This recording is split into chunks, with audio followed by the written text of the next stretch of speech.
जैसे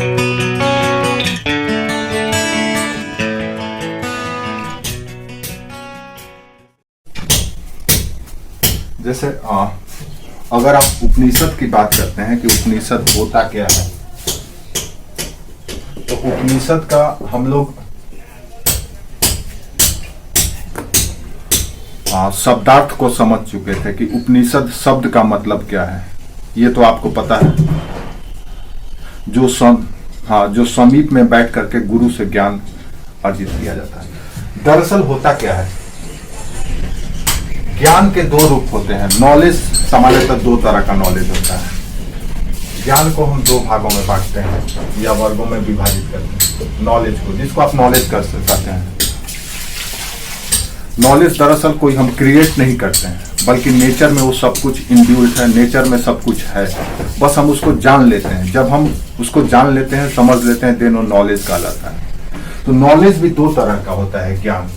एक होता है स्थूल और दूसरा होता है सूक्ष्म। स्थूल ज्ञान को सामान्यतः आप कह सकते हैं कि ये सरल होता है, सिंपल होता है, और सूक्ष्म जो होता है ये गूढ़ होता है। ऐसे समझ लें। जैसे आपको अगर किसी चीज का फंडामेंटल बता दिया जाए कि ये फंडामेंटल है इसका, यानी बेसिक बातें अगर बता दी जाए जो सिंपल और साधारण है, आसानी से आप उसको समझ लेते हैं, तो उसको हम स्थूल या सरल ज्ञान कहते हैं। सामान्यतः जो हम व्यवहारिक जीवन में ज्ञान प्राप्त करते हैं, जो भी, चाहे विज्ञान की ज्ञान हो या मैथ का ज्ञान हो या किसी भी तरह का, किसी भी विषय वस्तु का, भूगोल का ज्ञान हो, इतिहास का ज्ञान हो, जो भी आप ज्ञान लेते हैं, वो सामान्यतः सरल या स्थूल ज्ञान है, जिसे आप पढ़ करके आसानी से समझ लेते हैं, जिसको आप व्यवहार में अनुभव कर लेते हैं, देख भी लेते हैं। दरअसल अनुभव भी दो तीन तरह का होता है। प्रत्यक्ष, जो प्रत्यक्ष से होता है, और जो उपमा से हासिल किया जाता है, उपमान से हासिल किया जाता है। इस तरह से हम अनुभव प्राप्त करते हैं। तो अनुभव भी कई तरह का होता है। तो जब आप ज्ञान को, सरल ज्ञान को या स्थूल ज्ञान को समझते हैं, तो वो उस ज्ञान को कहते हैं जो सामान्यतः आप आसानी से समझ लें, देख लें, प्रत्यक्ष अनुभव कर लें, ये स्थूल ज्ञान है। दूसरा जो ज्ञान है वो सूक्ष्म ज्ञान है, गूढ़ ज्ञान है, कॉम्प्लिकेटेड ज्ञान है। इसका आप या इस ज्ञान को हर एक व्यक्ति हासिल नहीं कर पाता है, क्योंकि ये थोड़ा सा जटिल होता है, और इसलिए भी क्योंकि ये प्रत्यक्ष अनुभव से परे का विषय होता है, जिसको आप डायरेक्ट या सीधे तौर पर अनुभव नहीं कर पाते हैं, ना तो देख पाते हैं, ना तो स्पर्श कर पाते हैं, ना तो गंध ले पाते हैं, यानी कि जिसका आकार प्रकार आपको नहीं समझ में आता है, लेकिन उसकी ज्ञान है, वो ज्ञान है। तो वो ज्ञान जो सूक्ष्म है, जो आपके प्रत्यक्ष अनुभव से परे है, इस लोक की नहीं है, यानी कि यहाँ की ज्ञान नहीं है, बल्कि परलोक का ज्ञान है, दूसरे जगत का ज्ञान है। उसी ज्ञान को हम लोग जब दर्शन करते हैं या देखते हैं, सूक्ष्म अपने अंदर से झांकते हैं, अंदर से झांक करके उसको देखने और समझने की कोशिश करते हैं, यानी कि कल्पना करते हैं, अंतरंग ज्ञान प्राप्त करते हैं और उसकी कल्पना करते हैं। तो वो जो कल्पना होता है उसी को कहा जाता है दर्शन, जो कि सूक्ष्म ज्ञान होता है, जो कि विशेषज्ञ या आप कह सकते हैं कि जो उसमें सिद्धस्थ है या जो अभ्यस्त है, जो अभ्यास कर रहा है, वही इसको हासिल कर पाता है। ये ज्ञान दर्शन कहलाता है। इसी दर्शन या पारलौकिक ज्ञान के बारे में जिक्र किया गया है उपनिषद में। इसी सूक्ष्म, गूढ़ और दार्शनिक ज्ञान की चर्चा की गई है उपनिषद में। अब सवाल यह उठता है कि किस तरह का ज्ञान, क्या विज्ञान की ज्ञान, क्या भूगोल का ज्ञान, क्या इतिहास का सूक्ष्म ज्ञान, किस विषय का ज्ञान। तो यहां पर दरअसल तीन चीजों के बारे में चर्चा की जाती है। किस किस की? सबसे पहले ब्रह्म की, यानी कि आप कह सकते हैं ईश्वर की। हालांकि ईश्वर या देवता से भी परे है ब्रह्म। ये ऐसा मूल या मौलिक तत्व है, ये ब्रह्म जो है एक ऐसा मूल या मौलिक तत्व है जिससे समस्त सृजन, संचालन, सब कुछ इन्हीं के हाथों में है। यही क्रिएटर है, यही ऑपरेटर है, यही डिस्ट्रॉयर भी है। तो इसकी ज्ञान। दूसरा, आत्मा की, सोल की, जिसको आप सोल कहते हैं, इसकी ज्ञान। आत्मा क्या है? तो आत्मा दरअसल एक प्योर एनर्जी है जो हर एक प्रकृति में जितने भी तत्व विराजमान है, जितने भी आपके तंत्र हैं, जितने भी मैकेनिज्म हैं, या जितने भी जीव जगत हैं, प्राणी जगत हैं, उन सबों में एक energy, packet of energy inbuilt होता है, पुट होता है। उसी को कहा जाता है सोल या आत्मा। जैसे ये कंप्यूटर के सॉफ्टवेयर की तरह है, ऑपरेटिंग सिस्टम की तरह है। जैसे कंप्यूटर डेड पड़ा हुआ है, वो आपका हार्डवेयर कंप्लीट है, अगर उसमें सॉफ्टवेयर नहीं डाला जाए, ऑपरेटिंग सिस्टम नहीं डाला जाए और अलग अलग विशेष तरह के प्रोग्रामिंग को नहीं डाला जाए, देन वो एक डिब्बा की तरह है, कुछ भी नहीं है उसमें। तो सोल या आत्मा भी कुछ इसी तरह से है जो हर एक जीवित प्राणी में पाया जाता है। और ये किसका क्रिएशन है? ये ब्रह्म का क्रिएशन है, जिसको सामान्यतः हम ईश्वर कह देते हैं, देवता कह देते हैं। लेकिन याद रखो, उपनिषदों में ईश्वर और देवता से भी श्रेष्ठ माना गया है ब्रह्म को। इसी ब्रह्म को ऋग वैदिक काल में रीत भी कहा गया है, क्योंकि यही सब कुछ करता है। तो ब्रह्म यानी ईश्वर, आत्मा, सोल, और जगत यानी कि संसार, इन तीनों के इंटर रिलेशन को और इन तीनों के बारे में विस्तृत और सूक्ष्म मूल्यांकन का विषय है उपनिषद का। यानी कि ये ऐसा विषय है जो न तो आप देख सकते हैं, न तो आप आत्मा को देख सकते हैं, न तो आप ब्रह्म को देख सकते हैं, न तो स्पर्श कर सकते हैं, न तो जगत के इस सिस्टम को स्पर्श कर सकते हैं, सिर्फ आप अनुभव करते हैं। जगत को माया भी कह सकते हैं, यहां पे आप माया भी कह सकते हैं, इल्यूशन मत कहिए, आप कह सकते हैं इल्यूशन, भ्रम हो जाता है। माया का मतलब होता है, आप कह सकते हैं कि एक तरह से विशेष प्रकार के आकर्षण या लगाव जो इस जीव जगत प्राणी में है, मोह माया जिसको आप कहते हैं, ये इन तीनों के संबंधों का विषय ही है उपनिषद का। तो उपनिषद दरअसल सूक्ष्म गूढ़ विषय का परिकल्पना है। सूक्ष्म और गूढ़ विषय कौन सा है? ये, इसकी परिकल्पना दर्शन कहलाता है। और यही परिकल्पना जब साक्षात्कार हो जाता है, जब व्यवहार में प्रयोग होने लगता है, जब उसके तंत्र को हम समझ लेते हैं, उसके व्यवहार को समझ लेते हैं और उसको हर दिन प्रयोग में लाने लगते हैं, तो उसको कहते हैं विज्ञान। यानी कि दर्शन विज्ञान को पैदा करता है। जैसे जो आपकी आइडिया है, आपने मान लो कोई आइडिया इनोवेट किया, तो वो दर्शन है, फिलॉसफी है। लेकिन वो प्योर फिलॉसफी नहीं है। जब प्योर फिलॉसफी तब होगा जब इससे जुड़ा हुआ बातें होंगी, आत्मा से, ब्रह्म से, माया से संबंधित या प्रकृति से संबंधित जब बातें होंगी, तब वो दर्शन होगा। और इसको क्या कहेंगे? ये उस समय कहलाएगा आइडिया या विचार।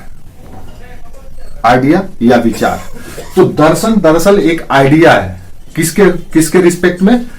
ईश्वर के यानी ब्रह्म के, आत्मा के और प्रकृति के। इन तीनों के संबंध, इन तीनों का व्यवहार, इन तीनों का उद्देश्य जान लेना ही दर्शन है। चाहे कोई भी दर्शन की बात करें, मुख्यतः इसी की बात की जाती है। जब आप दर्शन को और सिंप्लीफाई करते चले जाएंगे, तो फिर वो दर्शन ईश्वर, ये दर्शन से आगे निकल करके मानव के जीवन के बारे में, अन्य जीवों के जीवन के बारे में, उनके अंतर संबंधों के बारे में कई तरह से जब आप विचार व्यक्त करने लगते हैं, तो फिर वो भी दर्शन कहलाने लगता है। इसीलिए जब आप फिलॉसफी की बात करते हैं, तो फिलॉसफी भी कई कैटेगरी में कैटेगराइज कर दिया जाता है। जैसे religious philosophy, socio political philosophy, contemporary philosophy, इस तरह से हम लोग फिलॉसफी को भी क्लासिफाई करने लगते हैं। लेकिन ये जो दर्शन है, एक तरह से इसको आप रिलीजियस फिलॉसफी कह सकते हैं, धार्मिक दर्शन। जब समाज के बारे में, समाज के लोगों के बारे में, समाज के संबंधों के बारे में, व्यक्ति के बारे में, बूढ़े के बारे में, जवान के बारे में, विधवा के बारे में, किसी के बच्चे के बारे में, जब आप उनके बारे में, उनके व्यवहार कुशलता के बारे में, उनके जीवन को सरल बनाने के बारे में, उनके रहन सहन के बारे में कोई विचार या अभिव्यक्ति लाते हैं, तो सोशियो फिलॉसफी कहलाता है। इसी तरह से जब पॉलिटिक्स के लिए लाया जाता है आइडिया और सोच लाया जाता है, देन वो पॉलिटिकल फिलॉसफी कहलाता है। तो फिलॉसफी एक परिकल्पना है, जो प्रत्यक्ष शुद्ध फिलॉसफी जो है, जो परिशुद्ध फिलॉसफी और प्योर फिलॉसफी है, वो एक परिकल्पना है, एक हाइपोथेसिस की तरह है। किसके प्रति, किसके रिस्पेक्ट में? ईश्वर के, आत्मा के और प्रकृति के, इन तीनों के बारे में। और यही विषय है उपनिषद का। इसीलिए अलग अलग जितने 108 प्रकार के उपनिषद हैं, उन सारे उपनिषदों में देखेंगे कि जब अलग अलग उपनिषद में ब्रह्म के बारे में बात किया गया है तो निष्कर्ष में कुछ और निकाला गया है। दूसरे उपनिषद में पढ़ेंगे तो जब ब्रह्म के बारे में बात की गई तो वहां पे अलग निष्कर्ष निकाला गया है। इसीलिए निष्कर्षों में विविधता है। विषय भले ही एक है लेकिन निष्कर्षों में विविधता है। क्यों? क्योंकि अलग अलग जो भाष्यकार हैं या जो आप कह सकते हैं प्रणेता है उपनिषदों के, उनके विचार अलग अलग रहे हैं। तो दर्शन एक व्यक्तिगत विषय होता है, निजी विषय होता है, वो आपकी परिकल्पना का विषय होता है जो दूसरे के अनुभव के उपरांत वो बदल भी सकता है। फॉर एग्जाम्पल, इसी को हम लोग जैन धर्म में सप्तभंगी न्याय भी आप कहते हैं। जैसे एक एग्जाम्पल ले लो, सप्तभंगी न्याय फिलॉसफी है जैन रिलीजन का। उसमें एक कथा है कि एक व्यक्ति पूछता है, महावीर से पूछता है कि ये ब्रह्म क्या है, ब्रह्म क्या है। जैसे कि आप देखेंगे कि बौद्ध धर्म और जैन धर्म ईश्वर को मानता ही नहीं है, इसको मानता है, इसको मानता है, इसकी सत्ता को मानता ही नहीं है। वो कहता है ये कुछ भी नहीं है, ये सब कुछ यही है। इसीलिए उसको अनिश्वरवादी पंथ या धर्म भी कहा जाता है। इसलिए वो धर्म है ही नहीं, क्योंकि ईश्वर की सत्ता को, ईश्वर के एग्जिस्टेंस को एक्सेप्ट ही नहीं करता है। अब जब आप सप्तभंगी न्याय देखते हैं तो उसमें महावीर से कोई श्रावक या साधक पूछता है कि ये ब्रह्म क्या है, कैसे जाना जाए, या नॉलेज या ज्ञान क्या है। इसी को कहा गया है ज्ञान। कि अगर आप इसकी साक्षात्कार कर लेते हैं, इसको जान लेते हैं कि वो है कौन, तो आप उस समय ज्ञानी कहलाने लगते हैं, आप उस समय नॉलेजेबल कहलाने लगते हैं कि आपको ज्ञान की प्राप्ति हो गई।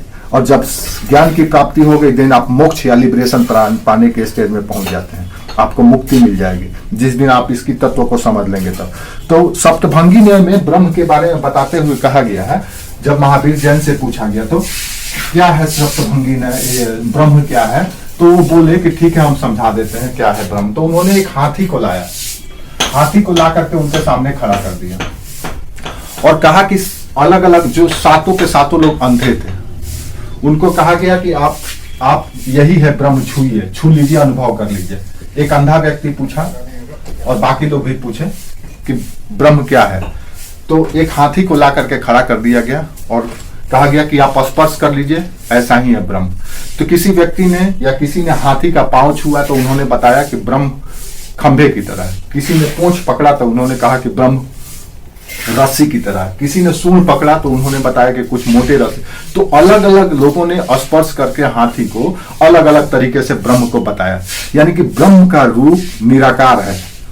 ब्रह्म कोई आकार में नहीं है, एक ऐसी सत्ता है जो जैसा अनुभव करता है वैसा उसका व्याख्या कर देता है। जैसे पानी है, पानी में जैसा कलर डालिएगा उस कलर का आपको दिखने लगेगा। ब्रह्म कुछ इसी तरह से है और इन्हीं विषयों की व्याख्या की गई है उपनिषदों में। यही है दर्शन। परिकल्पना की जाती है। किसकी परिकल्पना? जीव जगत से परे परलोक में रहने वाली सत्ता की परिकल्पना या उनके बारे में मूल्यांकन। यही है फिलॉसफी और यही विषय है उपनिषद का। तो पहली बार मानव ने जीव जगत से परे जाकर के दूसरे लोग के बारे में जब कल्पना करना शुरू किया और कल्पना करने के बाद जो निष्कर्ष निकाला, उन निष्कर्षों का जिक्र या उल्लेख या संग्रह उपनिषद कहलाता है।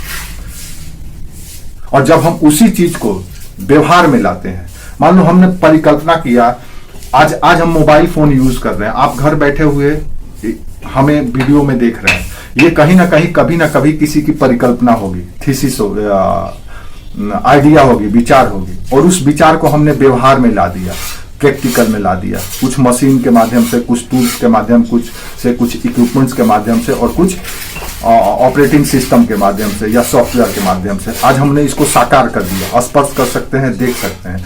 देन ये हो गया विज्ञान। और जब इससे परे रहेगा, जब वो वैज्ञानिक रूप में परिवर्तित नहीं हो पाएगा, शुद्ध फिलॉसफी कहलाएगा, उस समय वो सिर्फ और सिर्फ दर्शन कहलाएगा या फिर आइडिया कहलाएगा।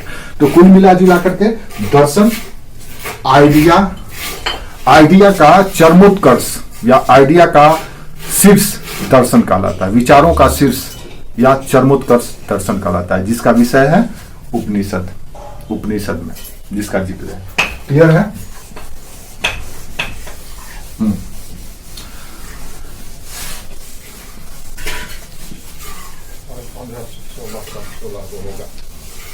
अब आगे हम लोग चलते हैं। आज का जो विषय है हमारा, जिस पर हम लोग डिस्कस करने वाले हैं, उपनिषद को आज हम लोग खत्म करने वाले हैं, जो आपको एग्जाम के पॉइंट ऑफ व्यू से जरूरी है। आज हम लोग देखते हैं कि जो कुछ महत्वपूर्ण उपनिषद, 7-8 उपनिषदों में किन किन बातों की ऐसी चर्चा की गई है, जैसे जीव के बारे में, जगत के बारे में, संसार के बारे में, आत्मा के बारे में वगैरह वगैरह, इन सब के बारे में कौन कौन से उपनिषदों में कुछ महत्वपूर्ण बातें कही गई हैं जो हमारे आज के व्यवहारिक जीवन में या लौकिक जीवन में उपयोगी है। इसीलिए आज का हमारा विषय है उपनिषद का संदेश।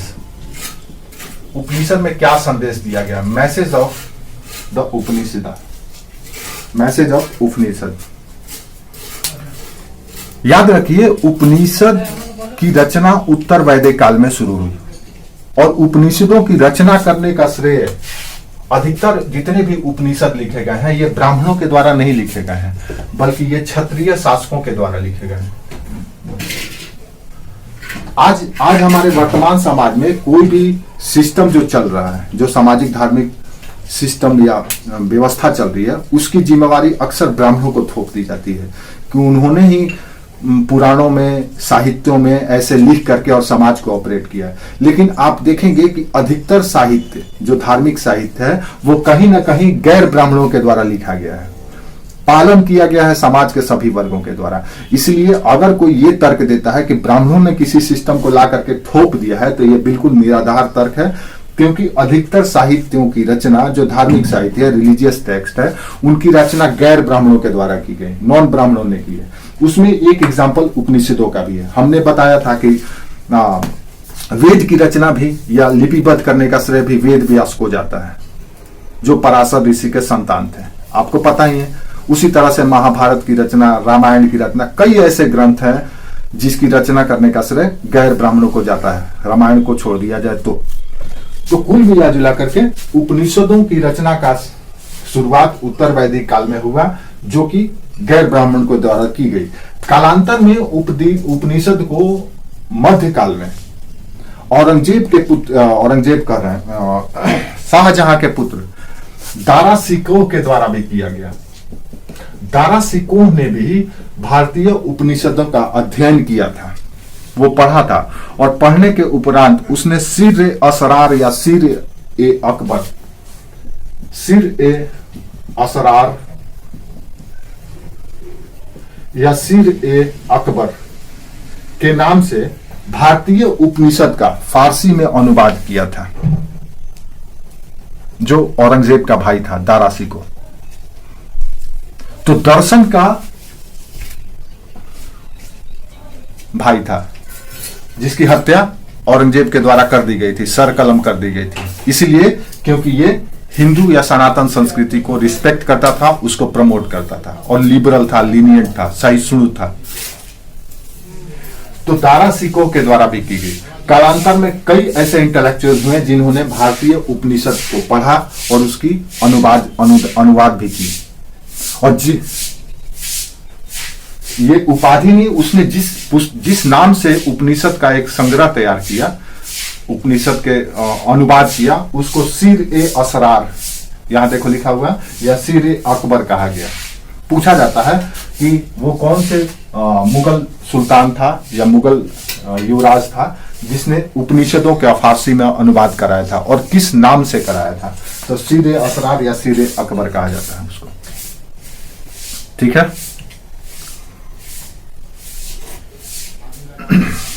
उपनिषदों के बारे में व्याख्या करते हुए शोपेनहावर ने कहा था, शोपेनहावर, उपनिषदों की व्याख्या करते हुए शोपेनहावर ने कहा था कि दुनिया में अगर कोई मानव को ऊपर उठाने वाला कोई ग्रंथ है तो वो है उपनिषद। ये स्टेटमेंट याद रखिएगा। संसार में उपनिषदों की भांति ऊंचा उठाने वाला कोई साहित्य नहीं है, ऐसा स्टेटमेंट शोपेनहावर का था। उपनिषद दरअसल मानव को जीव जगत की वास्तविक ज्ञान प्रदान करता है, रियल ज्ञान प्रदान करता है। नहीं तो मानव इतना भौतिकवादी हो गया है, आज भी उसी फिलॉसफी का देन है कि मानव कंट्रोल में है, नहीं तो अन्यथा मानव कुछ भी करने के लिए तत्पर बैठा हुआ है। जितना मानव भौतिक या महत्वाकांक्षी है, उस अनुसार अगर चला जाए तो मानव कुछ भी कर सकता है, लेकिन उपनिषद का दर्शन या ज्ञान या संदेश ही है जिसे उसे एक सीमा में बांधे हुआ है। तो पहली बार शोपेनहावर ने ये स्टेटमेंट कह करके उपनिषदों की महत्ता को स्थापित किया, अन्यथा इसकी उपेक्षा धीरे धीरे कालांतर में करती चली गई। आप देखेंगे कि कई ऐसे उपनिषद हैं जिन्होंने कई ऐसे ऐसे फिलॉसफी दिए हैं जो पूरी तरह से आज भी रिलेवेंट है। आइए एक एक करके हम लोग देखते हैं। याद रखिएगा, उपनिषदों की रचना पद और गद्य दोनों ही शैली में की गई है। जैसे कि वेदों की रचना की गई है, उसी तरह से उपनिषदों की रचना की शैली पद और गद्य दोनों रही है। एक एक करके हम लोग उपनिषद देखते हैं।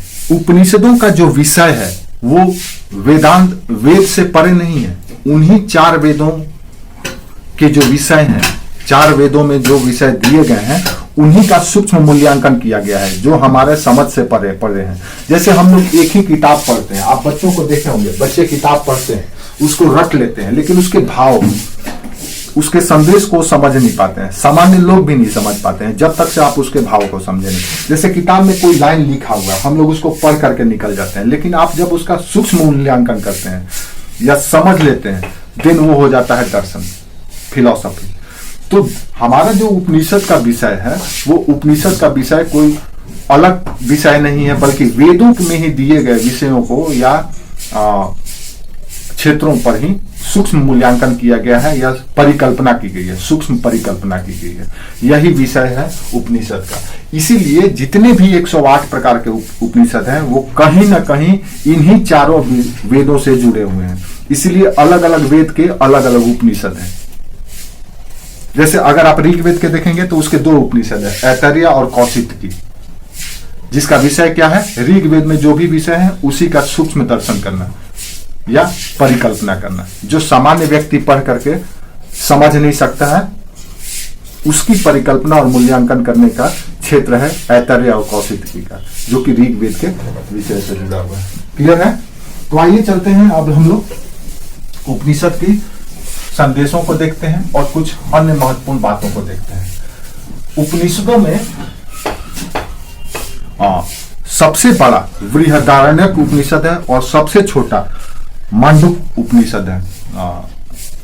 आप कह सकते हैं सबसे बड़ा उपनिषद, जिसमें विषयों की विविधता है और मूल्यांकन भी व्यापक पैमाने पर किए गए हैं। तो सबसे बृहद उपनिषद कहलाता है बृहदारण्यक और सबसे छोटा है मुंडक। बिगेस्ट और स्मॉलेस्ट, मुंडक या मांडुक, सॉरी मांडुक, मुंडक नहीं मांडुक, मुंडक मांडुक अलग अलग है। मांडुक उपनिषद ये सबसे छोटा है और ये सबसे बड़ा है उपनिषदों में। बृहदारण्यक और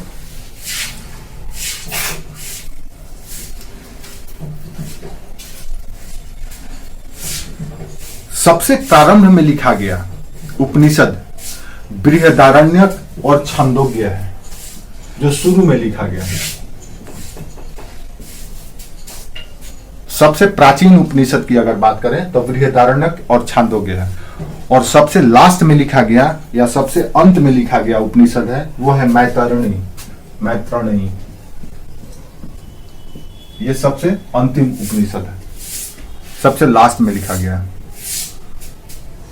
मैत्रेयी या मैत्रायणी या मैत्रेयी, कुछ भी लिख सकते हैं।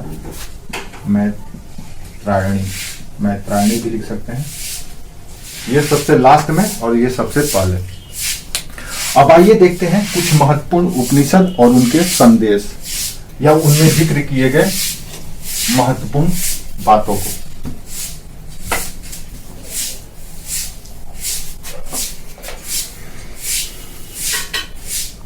अब हम देखते हैं एक एक उपनिषद में कुछ महत्वपूर्ण उपनिषदों में कौन कौन सी बातें की गई हैं या कौन कौन सा सूचना हमें मिलता है। पहला लेते हैं छांदोग्य उपनिषद, जो कि बृहत्तम उपनिषदों में से एक है। इसी उपनिषद में पहली बार बताया गया है कि जो कृष्ण है, श्री कृष्ण, वो देवकी नंदन या देवकी के पुत्र हैं।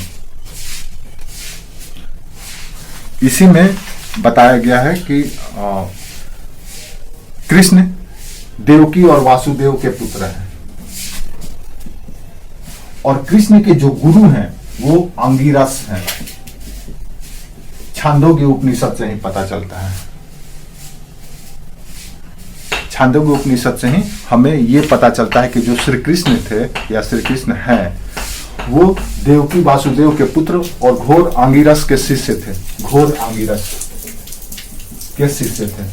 दूसरी बात, छांदोग्य उपनिषद में ही आत्मा एवं ब्रह्म के बीच के संबंधों को बताया गया कि आत्मा जो जीव में पाया जाता है, हर एक जीव में जो मूल सॉफ्टवेयर होता है, जिस दिन आपकी आत्मा आपके शरीर से जुदा हो जाती है, जिस दिन आपको बॉडी कहा जाने लगता है, डेड बॉडी कहा जाने लगता है, एक वस्तु की तरह हो जाता है, और जब तक आपके अंदर वो आत्मा नामक ऊर्जा रहती है, दिन आप लिविंग या जीवित प्राणी कहलाते हैं। तो आत्मा और ब्रह्म के बीच के संबंधों को पहली बार व्याख्या करने का श्रेय छांदोग्य उपनिषद को जाता है। इसीलिए अद्वैतवाद का जो शंकराचार्य का अद्वैतवाद का कॉन्सेप्ट था कि आत्मा और ब्रह्म अलग अलग नहीं है, यानी ईश्वर और आत्मा अलग अलग नहीं है, बल्कि ईश्वर और आत्मा दोनों एक ही हैं। ईश्वर की ही रचना आत्मा है या उसी का अंश आत्मा है, इसलिए वो अलग नहीं है, पृथक नहीं है। जैसे माता और संतान, माता और पिता दो संतान के अलग अलग हमको दिखते हैं, लेकिन हम उन्हीं की संतति हैं, उन्हीं से उत्पन्न हुए हैं, उन्हीं से इस दुनिया में पदार्पण किए हैं। तो अलग होते हुए भी हम उनसे एक हैं, क्योंकि उन्हीं के अंश है। तो आत्मा यानी जीव जगत और आत्मा तथा ब्रह्म के बीच के जो संबंधों को व्याख्या किया गया है, यानी अद्वैत को बताया गया है, वो पहली बार इसी छांदोग्य उपनिषद में बताया गया है। दूसरा संदेश जो छांदोग्य उपनिषद से हासिल होता है या प्राप्त होता है। Is that clear? तीसरा चीज कि इसी छांदोग्य उपनिषद में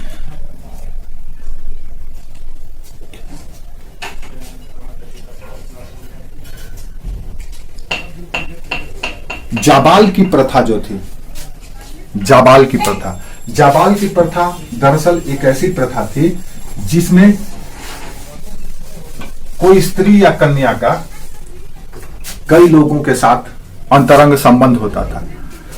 एक स्त्री का जो अनव्याही होती थी, कई लोगों के साथ अंतरंग संबंध होता था, और उसके उपरांत उसकी जो संतति होती थी उसको जाबाल प्रथा कहा जाता था। तो ये जाबाल प्रथा का जिक्र जो समाज में था उस समय, और क्यों था, इसके बारे में भी चर्चा हमें छांदोग्य उपनिषद में मिलता है।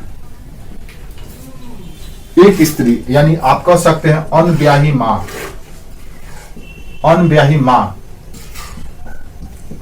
के बारे में चर्चा छांदोग्य उपनिषद में मिलता है। ठीक है, इसी में छांदोग्य उपनिषद में सर्व खाली वदम ब्रह्मम या सर्व खाली वदम ब्रह्म शब्द कह करके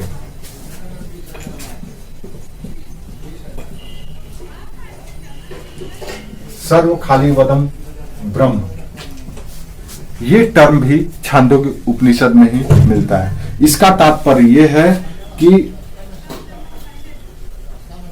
ये जो जीव या जगत दिखाई दे रहा है वो ब्रह्म से अलग नहीं है, यानी कि सब कुछ ब्रह्म है, सिर्फ और सिर्फ ब्रह्म है, उससे अलग कोई भी एग्जिस्टेंस नहीं रखता है। सर्व खाली वदम ब्रह्म, यानी कि सब जगह सिर्फ और सिर्फ ब्रह्म है, यानी अद्वैतवाद की कॉन्सेप्ट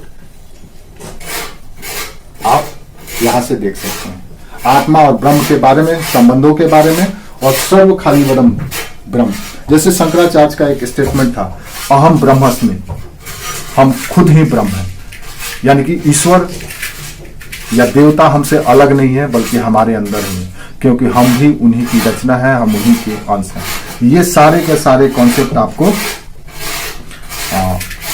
इसी में मिलते हैं। इसी में छांदोग्य उपनिषद में ही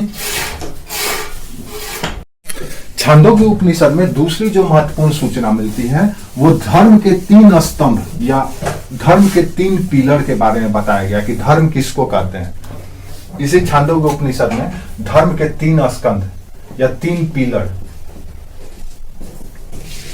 बताया गया। पहला कहा गया है कि यज्ञ, यानी यज्ञ करना धर्म का पहला स्तंभ है। दूसरा अध्ययन करना, और इसी में पहले में ही यज्ञ, अध्ययन और दान, ये धर्म का पहला स्तंभ है। अगर आप धार्मिक हैं या धर्म को फॉलो करते हैं, देन आपको पहले ये 3 काम करना होगा। अध्ययन करना होगा, यज्ञ हमेशा निष्पादित करना होगा और दान का कर्म करना होगा। दूसरा जो ये है वो है तप,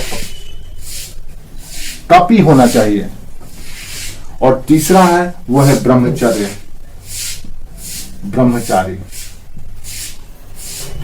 ये 3 ऐसे पिलर हैं जिससे धर्म समृद्ध होता है या धर्म को हम लोग अक्षरशः पालन करते हैं। अगर किसी व्यक्ति को धार्मिक बनना है या धार्मिक व्यवहार करना है, देन ये 3 पिलर को या स्कंध को फॉलो करना होगा। ये बातें छंदोग्य उपनिषद में बताई गई है। और आज भी कोई भी संत, सन्यासी या कोई भी जब धर्म की व्याख्या करता है तो इनके बारे में ही चर्चा करता है।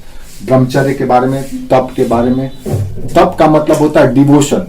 आप जितना ज्यादा सेक्रीफाई के साथ, सेक्रीफाई करके डिवोशन के साथ किसी चीज के प्रति समर्पित होते हैं तो उसको हम तप कहते हैं। यानी कि मोह माया से परे जाकर के जब आप किसी चीज को हासिल करने की कोशिश करते हैं, सेक्रीफाई करके हासिल करने की कोशिश करते हैं, देन उसको तप कहते हैं। और तीसरा है यज्ञ, यानी कि आप इसको कर्मकांड कहते हैं, जिसको हम सामान्यतः बोलचाल की भाषा में कर्मकांड कह देते हैं। तो ये 3 ऐसी बातें या 3 ऐसे पिलर हैं जो किसी भी धर्म के लिए अनिवार्य हैं, और ये बातें हमें छांदोग्य उपनिषद में मिलता है। क्लियर है? इसी तरह से छांदोग्य उपनिषद में ही इंद्र और विरोचन और इंद्र की कथा दी गई है। ये भी आप याद रखिएगा, इंद्र एवं विरोचन की कथा इसी छांदोग्य उपनिषद में बताई गई है। तो छांदोग्य उपनिषद से संबंधित जो महत्वपूर्ण संदेश है, इतनी आपको याद रखना है, जिसमें आपको परीक्षा में पूछे जा सकते हैं। दूसरा जो महत्वपूर्ण उपनिषद है वो उपनिषद है बृहदारण्यक उपनिषद, जिसकी रचना याज्ञवल्क्य के द्वारा किया गया था। बृहदारण्यक उपनिषद, इसकी रचना याज्ञवल्क्य ऋषि के द्वारा किया गया था, जो कि सबसे बृहत्तम उपनिषदों में से एक है। ठीक है? ये बृहदारण्यक उपनिषद में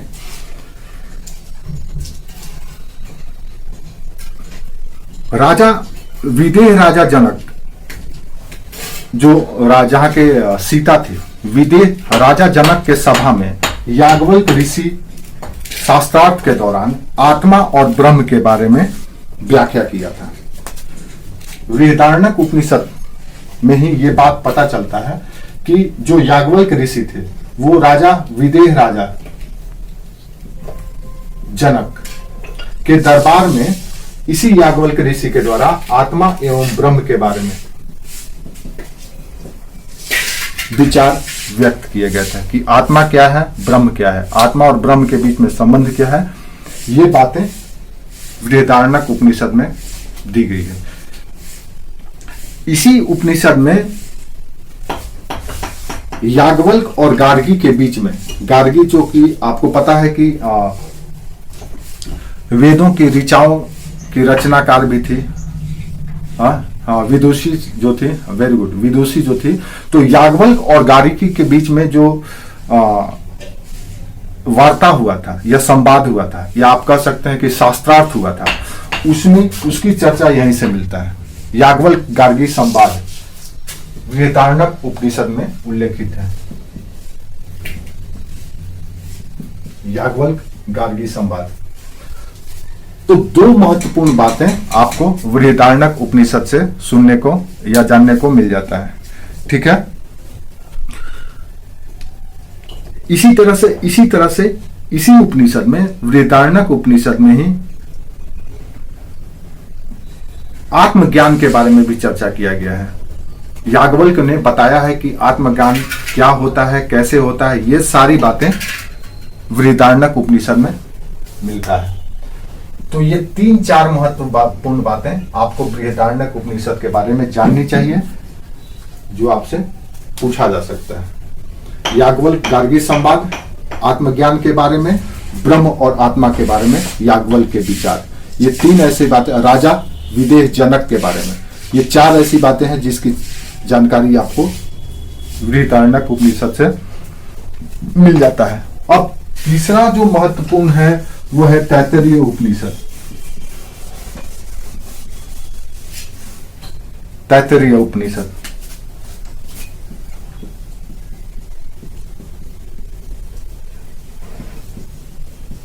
तैत्तिरीय उपनिषद में एक बहुत ही रोचक और आज के व्यवहारिक जीवन में ही उपयोगी, यानी गुरु शिष्य के बीच के जो संबंध है उनके व्यवहार में, या गुरु शिष्य के संबंधों के जो आदर्श हैं उनके बारे में चर्चा किया गया है।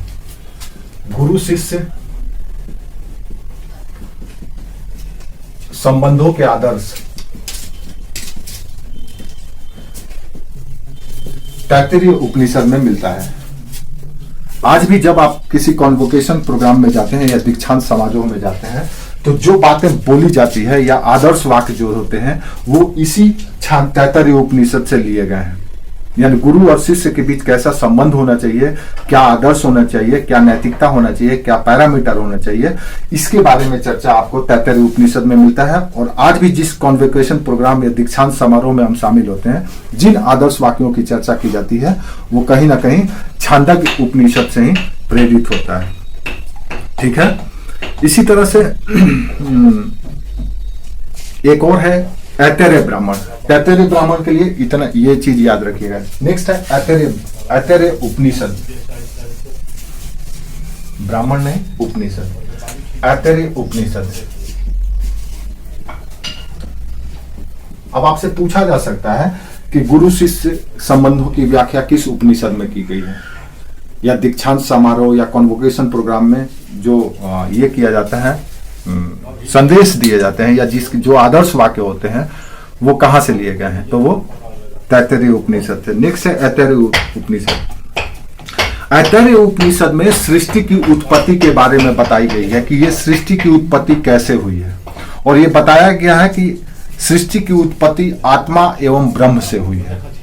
आपको पता है कि आत्मा ब्रह्म से अलग नहीं है, तो इसीलिए इसमें ये बात को स्पष्ट कर दिया गया है कि ये जो सृष्टि आपको जगत दिख रहा है, भूमि दिख रहा है, पहाड़ दिख रहा है, पौधे पेड़ दिख रहे हैं, वनस्पति दिख रहे हैं, विविध प्रकार के जीव दिख रहे हैं, ये सब के सब की रचना ब्रह्म के द्वारा की गई है। आत्मा एवं ब्रह्म दोनों को माना गया है। आत्मा एवं ब्रह्म की रचना या सृष्टि की रचना किसके द्वारा की गई है? ब्रह्म के द्वारा। ये कॉन्सेप्ट लाया गया है ऐतरेय ब्राह्मण के द्वारा। ठीक है, इसी कॉन्सेप्ट में या इसी उपनिषद में दिया गया है। नेक्स्ट है मांडुक्य उपनिषद। हम वो आदर्श संदेशों की बात कर रहे हैं जिसकी महत्व जिसका प्रयोग हम आज भी देख रहे हैं। नेक्स्ट है मांडुक्य उपनिषद। मांडुक्य उपनिषद वो उपनिषद है जिसमें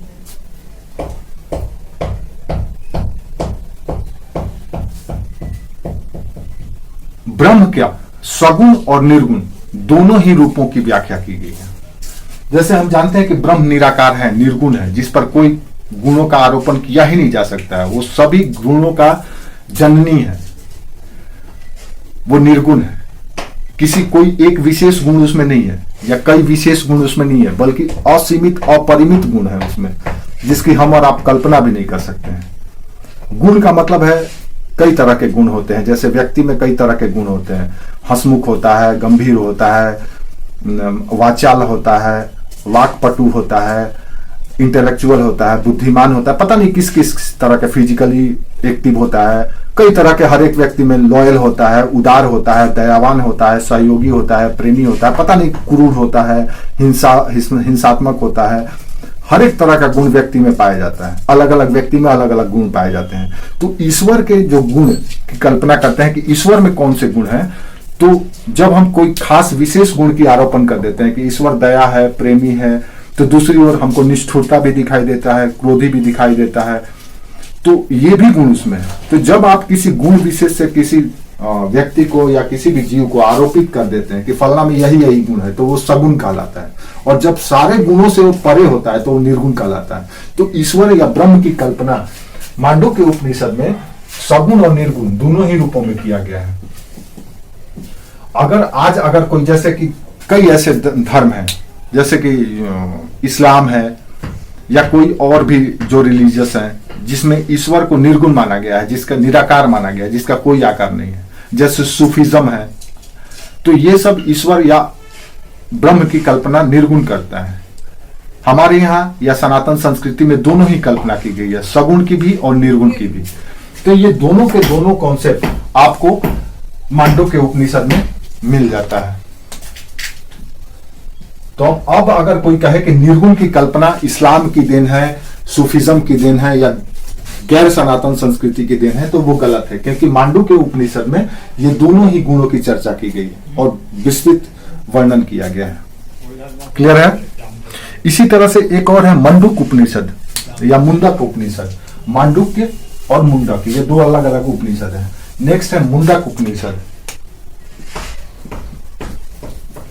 मुंडक उपनिषद में कर्मकांड यज्ञ की आलोचना की गई है और कहा गया है कि यज्ञ दरअसल एक छेद वाले नाव की तरह है जो कभी भी बीच में धोखा दे सकता है, डूब सकता है।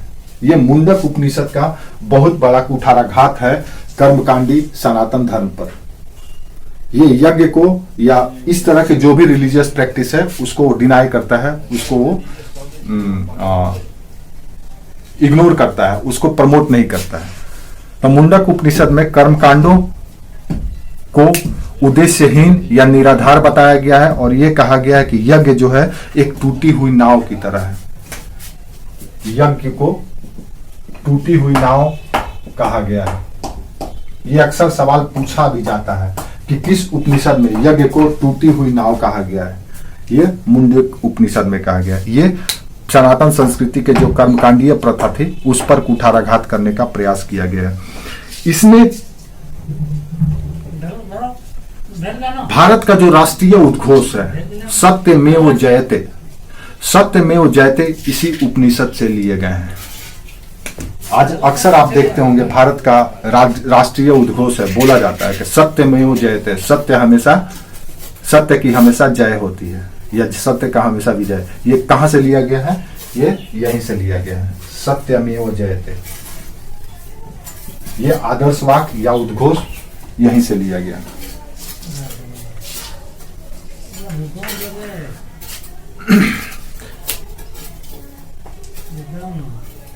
मुंडक उपनिषद में ही परा और अपरा विद्या, परा विद्या यानी वो विद्या जो कर्मकांडीय प्रथा को या कर्मकांडीय व्यवहार को प्रमोट करता है, उसके बारे में भी, और अपरा विद्या यानी कि जो कर्मकांड से परे यानी ब्रह्म दूसरे जगत के बारे में, इन दोनों के ज्ञान के बारे में या दोनों के बारे में विशेष बातें मिलता है मुंडक उपनिषद में, परा और अपरा।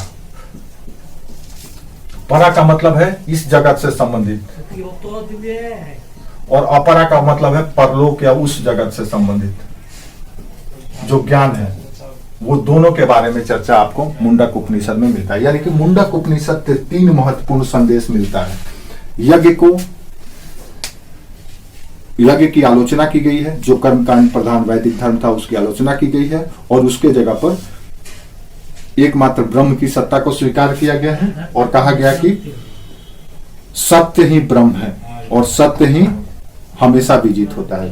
तो दूसरा सत्यमेव जयते और तीसरा इसका जो क्षेत्र विषय क्षेत्र वो परा और अपरा दोनों ही क्षेत्रों में फैला हुआ है। ठीक है। एक और उपनिषद है प्रश्नोपनिषद या प्रश्न उपनिषद। नेक्स्ट उपनिषद है प्रश्न उपनिषद। प्रश्न उपनिषद में प्रश्नोपनिषद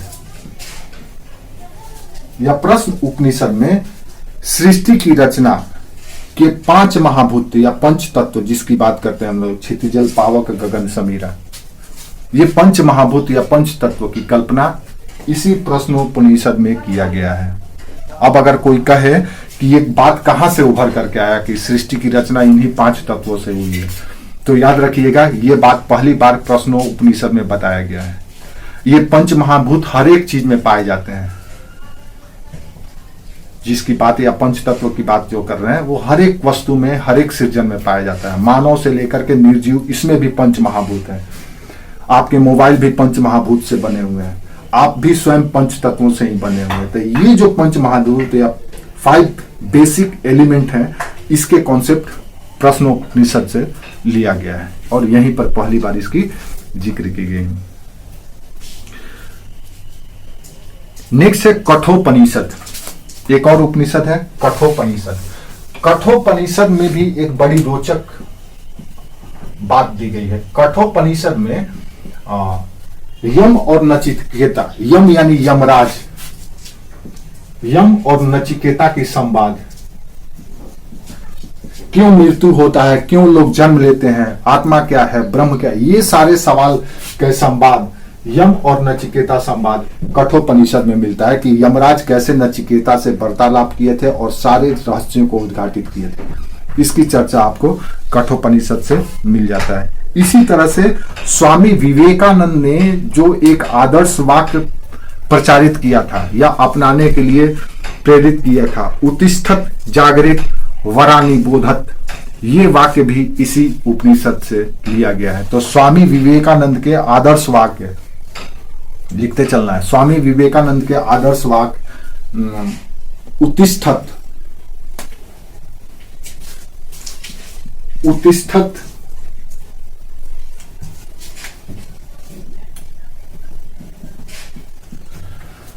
स्वामी विवेकानंद के आदर्श वाक्य उत्तिष्ठत जागृत प्राप्त वारानि बोधत, उत्तिष्ठत जागृत प्राप्त वरानि बोधत, ये जो आदर्श वाक्य है, उठो जागो और प्राप्त करो, ये जो वाक्य स्वामी विवेकानंद ने लोगों को, हिंदुस्तानियों को या भारतीयों को, भारतीय जनमानस को उद्वेलित करने के लिए, उनके अंदर ऊर्जा भरने के लिए जो बोला था, वो इसी उपनिषद से बोला गया है या लिया गया है। ठीक है। एक और उपनिषद है ईशोपनिषद। ईशोपनिषद में ही गीता के वो आदर्श वाक्य निष्काम कर्म की बात की गई है, जो गीता में हमको मिलता है कि निष्काम कर्म करो, फल की चिंता नहीं करना है। ये कहां से लिया गया गीता में? ये गीता में ईशोपनिषद से ही लिया गया है। ईशोपनिषद में ही निष्काम कर्म की बात की गई है। फल की चिंता किए बगैर कर्म करते जाओ, फल देने वाला ऊपर है। ये सोच या ये फिलॉसफी ईशोपनिषद से ही गीता में लिया गया है। ठीक है। एक और उपनिषद है श्वेताश्वर उपनिषद। श्वेताश्वर उपनिषद में जगत को माया और ब्रह्म को, श्वेताश्वर उपनिषद में ही जगत को, नेक्स्ट है श्वेताश्वर उपनिषद।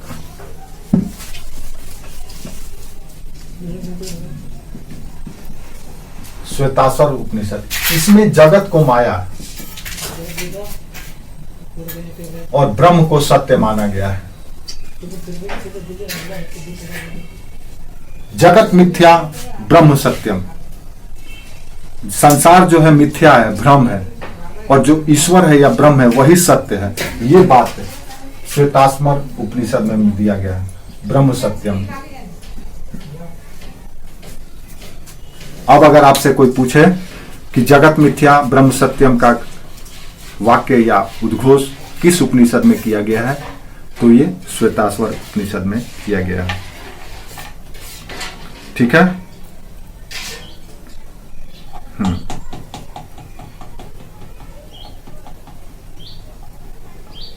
एक और उपनिषद है मैत्रायणी। हाँ, मैत्रायणी उपनिषद। मैत्रायणी उपनिषद में ही त्रिमूर्ति की कल्पना की गई है। ब्रह्मा, विष्णु और महेश, इन तीनों की कल्पना पहली बार इसी उपनिषद में किया गया है। और यही त्रिमूर्ति की कल्पना गुप्तों के काल में आते आते साकार हो जाता है, गुप्त काल में। और इन तीनों के मंदिर बनाए जाने लगते हैं, ब्रह्मा के, विष्णु के और महेश के। तो ये त्रिमूर्ति का कॉन्सेप्ट पहली बार मैत्रायणी उपनिषद में मिलता है। ठीक है।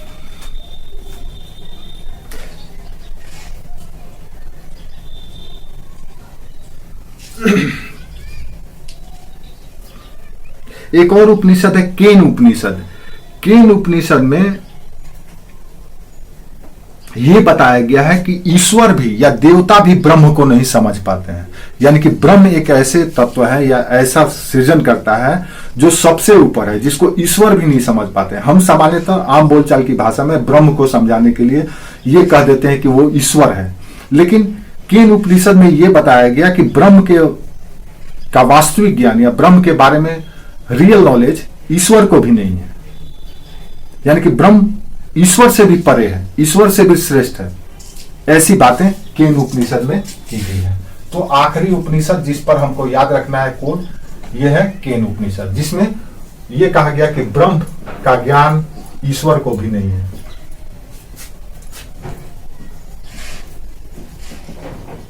ईश्वर को भी नहीं है, ब्रह्म का ज्ञान ईश्वर को भी नहीं है। तो ये हुआ कुछ महत्वपूर्ण उपनिषद और उनके संदेश, जिसको आपको जानना चाहिए। और आज के लिए हम लोग का यही, और वैदिक कालीन साहित्य की मौलिक बातें हम लोग जान चुके हैं। आगे अब हम लोग कालांतर में या आगे के सेशन में हम लोग और बातें करेंगे।